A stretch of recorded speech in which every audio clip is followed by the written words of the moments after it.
કારણ કે આપણી પાસે પણ એ જ સ્પિરિટ ઓફ ફેથ છે.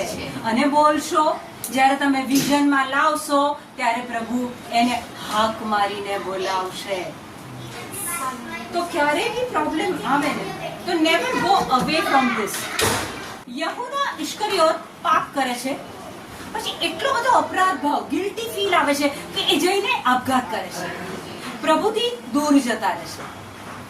સંત પીતર પસ્તાવો કરે છે, પાછા પ્રભુ પાસે આવે છે અને સૌથી પહેલા પોપ એ બને છે.